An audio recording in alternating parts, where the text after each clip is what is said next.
Measuring money. In this lecture, we're going to learn how economists measure how much money countries have. We're going to look at three concepts: wealth, income, and consumption. And then in the next few PowerPoints, we're going to talk about how to compare money measures over time and across countries.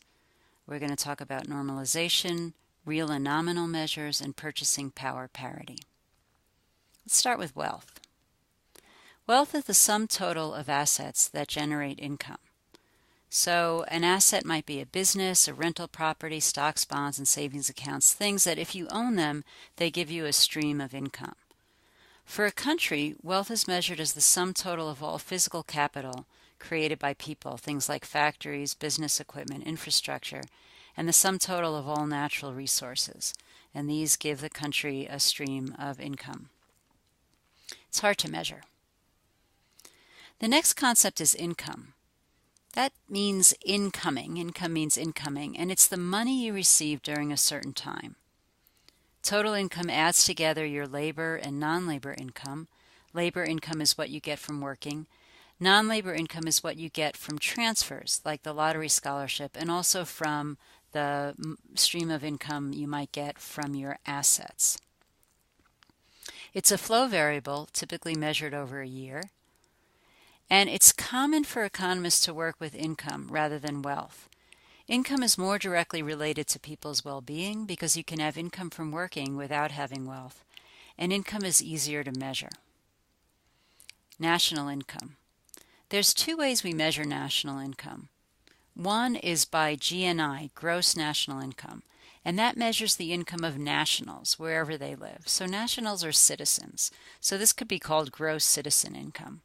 And so no matter where you live, your income is included. So if Microsoft has a business in England and is selling computers there, that would be the gross national income of the United States because Microsoft is a United States corporation. And if you go and work in Brazil for a couple of years, the money that you earn there would also be part of our gross national income because it counts up the money earned by citizens wherever they live. The other measure of national income is gross domestic product, and that measures the value of goods and services produced within the boundaries of a country, whether the producers are citizens or not. And so this is also an income concept because, as you remember from Econ 105, income is equal to expenditure. So all the money is spent on the gross domestic product. It's someone else's income. Now, the thing to recognize here, the key word is domestic, so it's produced domestically. So it includes the output of foreign-owned corporations like the Toyota plant in Tupelo, Mississippi. Now, the profits earned from that plant are considered gross national income of Japan, but because they're earned in the United States on stuff produced here, it's the gross domestic product of the United States.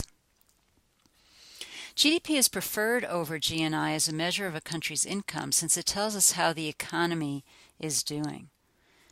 I already said this, that it is an income measure.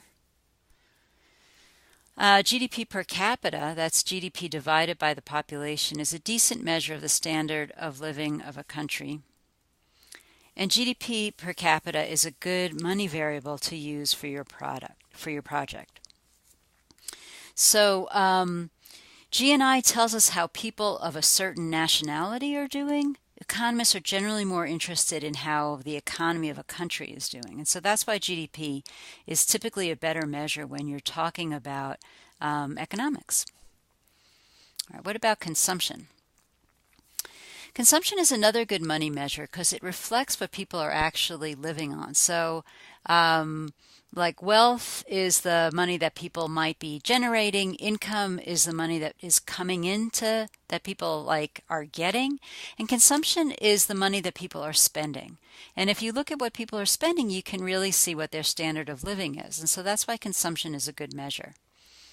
And in some ways it's better than income because it tells us more about a person's livelihood or standard of living. Economists think that many people smooth their consumption over their lives. They borrow when they are in school, pay back student loans, and then save while they work, and then they live from their savings after they retire. So let's look at what that might look at and what makes it smooth. Okay, so this green line is consumption, and you can see that it's relatively smooth. It goes up quite a bit, but it doesn't go down very much when the person retires. And the red line is income, and this is more jumpy. It's pretty low while someone is in college. They graduate, they get a big boost in income, and then they get a bunch of raises. So their income is going up, up, up. They retire and their income goes down. They start to pay down, use up their assets. Income goes down, down, down. But the consumption is smoother because here they're borrowing so that they can maintain a certain standard of living. So this money is borrowed.